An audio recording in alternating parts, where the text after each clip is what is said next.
Salut tout le monde, j'espère que vous allez bien. Mes cheveux rebelles et moi, on vous retrouve aujourd'hui pour vous parler, comme promis, d'un livre euh, qui m'a vraiment bouleversée, qui m'a beaucoup marqué, si bien que j'avais vraiment envie d'en parler dans une vidéo spéciale parce que j'avais pas envie qu'il se perde dans un update lecture, etc. et que j'ai quand même beaucoup de choses à dire sur ce livre. Si vous avez bien suivi la dernière fois, il s'agit de Only Ever Yours de Louise O'Neill, qui est un roman jeune adulte dystopique. Ça se passe dans une société dans laquelle les filles ne naissent plus biologiquement, ne naissent plus naturellement, parce qu'on s'est rendu compte que les naissances naturelles était trop aléatoire au niveau de la personnalité, des défauts, du physique, etc. Et on voulait une société avec que des filles parfaites. Donc on a arrêté les naissances naturelles de filles et on s'est mis à créer des filles, à designer des filles pour le seul but de plaire aux hommes. Voilà. Concrètement, les filles sont donc créées et sont élevées dans une école jusqu'à leur 16e année. À leur 16e année, elles doivent passer un énorme test. Lors d'une cérémonie, en fait, elles sont divisées en 3 catégories. La première catégorie, ce sont les plus chanceuses qui auront la chance de devenir compagnes des 10 héritiers, en fait, donc les meilleurs hommes du monde, de la société. Donc elles auront pour but de se marier avec l'héritier qui les aura choisis et de surtout leur donner des fils jusqu'à ce qu'elles ne puissent plus en avoir. La deuxième partie seront des concubines, donc des femmes qui seront là pour en fait satisfaire les besoins des hommes.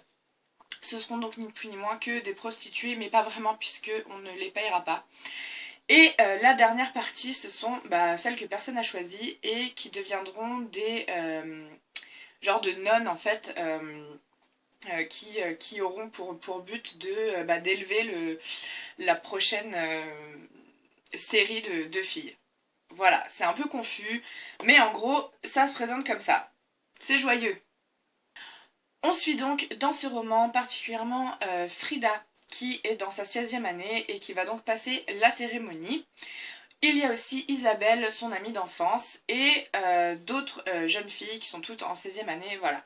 Alors, c'est un livre jeune adulte, donc on trouve des personnages qui ont, ils ont 16 ans, aussi bien les filles que les garçons. Et ça reprend un peu les schémas de toutes les séries américaines avec les filles populaires, les filles moins populaires, il y a beaucoup d'intimidation, ce genre de truc, qui va être la plus populaire, la meilleure, etc. Mais à côté de ça, on retrouve vraiment un sujet très très très profond et c'est un livre, je vous préviens tout de suite, qui est super douloureux. Vraiment, l'auteur ne nous lâche pas une seule seconde, on n'a pas un moment de répit jusqu'aux dernières lignes du roman. Et alors c'est pas très très engageant ce que je vais vous dire, mais c'est vraiment un livre qui fait mal. Moi quand je l'ai refermé, personnellement, je me suis sentie vraiment dévastée, j'ai eu un gros vide en moi pendant un moment, le temps de digérer toute cette information qui était assez horrible, on peut le dire.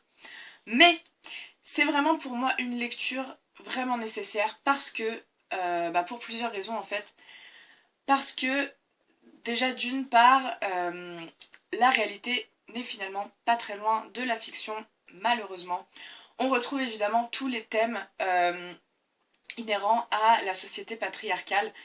C'est poussé à l'absurde, mais finalement pas tant que ça. Alors c'est un livre qui est très... je pense que tout le monde ne peut pas le lire parce que évidemment il y a beaucoup de référence à la violence, au viol, au slut shaming, ce genre de sujets qui peuvent être très douloureux.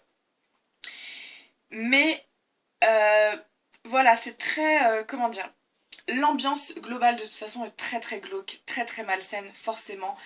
On assiste à des scènes où des jeunes filles ont leur poids qui est contrôlé en permanence. On parle beaucoup de troubles alimentaires, ce genre de choses. La quête de la perfection et le souci de l'apparence est vraiment vraiment poussé à l'extrême. Et du coup, ça donne lieu à des situations, à des scènes qui sont difficiles à lire, difficiles à enregistrer. Parce que voilà, on lit le livre tout en gardant en tête que oui, c'est de la science-fiction, mais ce sont des choses qui existent vraiment. Ce sont des sujets dont beaucoup de femmes sont victimes dans la vraie vie et que finalement, voilà, c'est pas si absurde que ça. Et je pense que c'est ça qui fait vraiment mal en fait. Les personnages sont assez particuliers. Personnellement, je me suis beaucoup attachée à Frida, qui est le personnage principal. Évidemment, tout est fait pour qu'on s'attache à elle, pour qu'on ressente vraiment ce qu'elle ressent en fait. Il y a des moments où j'ai vraiment eu envie de lui mettre des claques, de rentrer dans le livre et de la secouer, de dire non, non, non, fais pas ça, pourquoi tu fais ça? Mais son cheminement est toujours explicable en fait. Parce que elle veut, voilà, elle veut se faire accepter par ce groupe de filles qui est populaire, etc. Elle veut pas vraiment aller à l'encontre de la société dans laquelle elle évolue. On lui apprend en fait depuis qu'elle a été créée, qu'elle doit rentrer dans les cases, qu'elle doit ne pas dépasser le poids limite, qu'elle doit toujours être bien habillée, qu'elle doit toujours être jolie, etc. Et que voilà, il faut qu'elle aspire à devenir une compagne en fait. Et à côté de ça, il y a quand même beaucoup de réflexions. Évidemment, elle se pose beaucoup de questions, surtout vis-à-vis pardon, de son amie Isabelle, qui elle est un personnage assez mystérieux. On comprend pas trop toujours, bon, jusqu'à la fin où on a plein de révélations sur elle. Et voilà, cette interaction entre ces deux personnages est assez intéressante. Ça bouge tout le temps, elles sont amies, elles le sont plus, c'est un peu compliqué. Et voilà, le roman pose énormément de pierres, enfin de... Ça jette beaucoup de bouteilles à la mer en fait voilà, sur tous les thèmes dont j'ai parlé juste avant. Ce que j'ai trouvé aussi intéressant, c'est que, enfin, c'est l'importance du détail en fait. Il y a plein de petits trucs. Tout est pensé en fait pour rendre le truc encore plus malsain, encore plus horrible. Par exemple, les prénoms des filles sont écrits tout le temps avec une minuscule. Alors que ceux des hommes, non, sont écrits, commencent par une majuscule. Donc voilà, évidemment ça renforce le fait que voilà, les filles sont vraiment inférieures et qu'on s'en fout en fait de comment elles s'appellent. Elles sont souvent désignées par leur numéro aussi. Et une autre chose qui m'a frappée, c'est que les prénoms des héritiers sont en fait des noms de grands hommes qui ont marqué l'histoire. Alors on a Sigmund, on a Darwin, Albert, Mahatma, voilà. Ça aussi, ça renforce le fait que bah, voilà, c'est une société dans laquelle les hommes sont glorifiés et les filles, on n'en a rien à faire.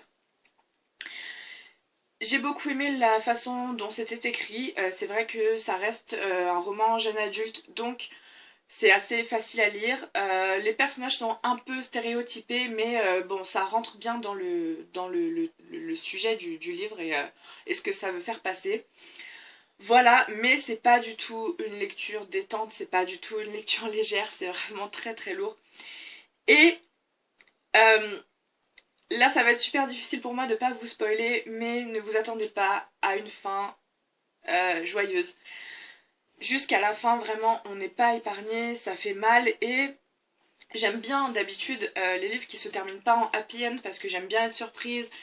Voilà, là j'avoue que c'était trop déprimant pour moi, mais ça fait vraiment un électrochoc en fait, ça nous fait nous rendre compte de pas mal de choses. Encore une fois, il y a beaucoup de parallèles à faire avec le monde réel.